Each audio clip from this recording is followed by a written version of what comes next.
There was a kid that already went here. His name was Aiko Handy. And Aiko said, hey, man, I listened to him talking about you. I said, you did? He said, you're in. I said, what? He said, you're in. Well, that didn't make any sense. Somehow we worked it out so that they gave me an early enrollment, and I left Eastern within weeks of that. And I came to Duke Ellington, and it was better than I could have ever imagined.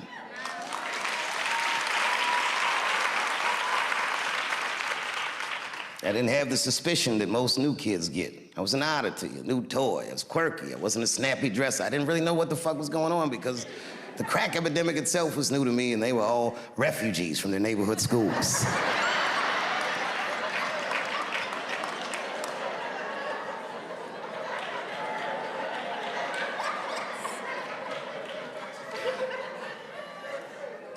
In the morning, we would have our academic classes, and then in the afternoon, we would have our arts classes. It was a long school day. We started at 8:30. We wouldn't leave here at 5, sometimes 5:30, whenever they saw fit.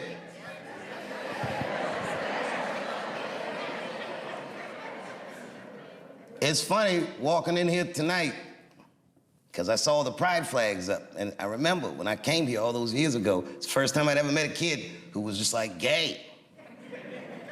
And was never strange to us. Their sexuality or their gender identity was the least remarkable thing about a person that could dance as well as Roger Bellamy or...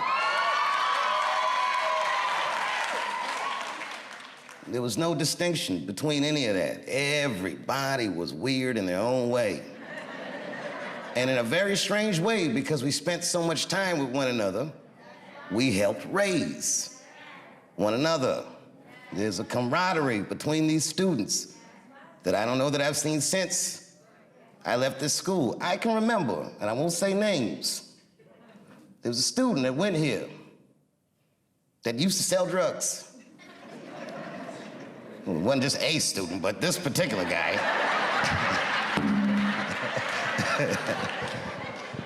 This particular guy did the cardinal no-no on the streets. He did what they call not making your roll, which meant that he got some drugs on consignment and he didn't pay whoever gave him the drugs back. And whoever gave him those drugs had declared, I'm gonna come to that school and I'm gonna kill you, he said.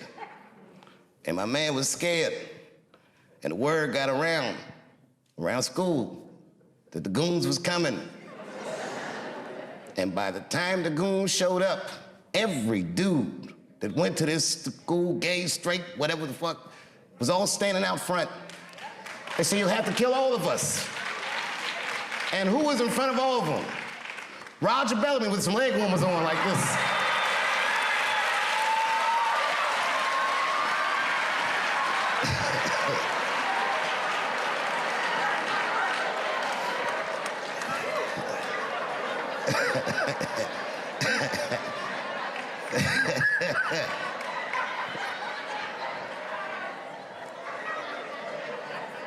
I started making friends that are still my friends to this very day, lifelong friends. As I get older, I appreciate my teachers more and more. But to tell you the truth, I appreciated them then. Teacher salary is, you know, not necessarily what it should be. And when I think about that, juxtaposed to the dedication that the teachers, the time they would spend to me, the way they would notice, are you okay? Is everything all right? You look sad today. Any little thing, like a family member would. And they fostered an environment of almost absolute trust, like your parents. There's 2 lectures that I got at school that changed the way I do comedy, that like turned a light switch on. It was 2 teachers, Donald Lease. Donald Lease, may he rest in peace. Maybe one of the single best educators that I've ever met in my life. He had a demeanor about himself that demanded excellence from his students. He would tell us incredible stories that I didn't believe. He claimed in one class, the song Killing Him Softly was about him. I was like, nah, nigga, not you. He told me he knew Donny Hathaway and Roberta Flack and all these people, these DC legends. He's a humble man, but he really demanded excellence.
And he gave us a lecture once on a concept called polarization.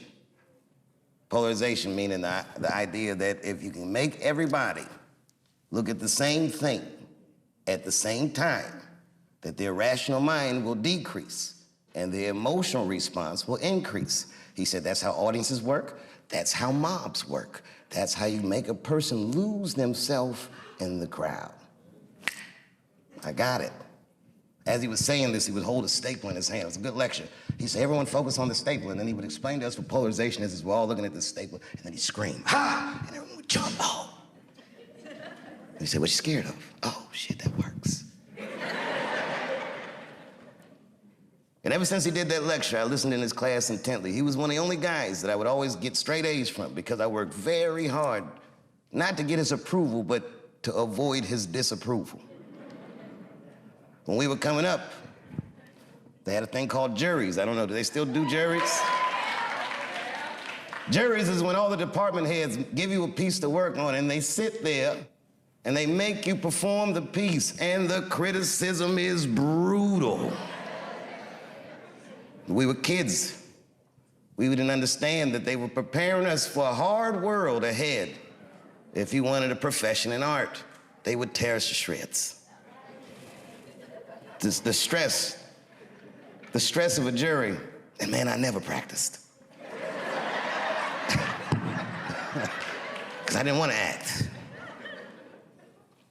At an improv class, a teacher named Geraldine Gilstrap told me that I should stop doing funny pieces, that I should try to stretch myself artistically, that maybe I had more in me than comedy, and at the time, I took offense to that. So because she said that, after school that very night, I went to the comedy club. For the first time, I signed the list, and I waited, and I got on, and I killed it. Killed it.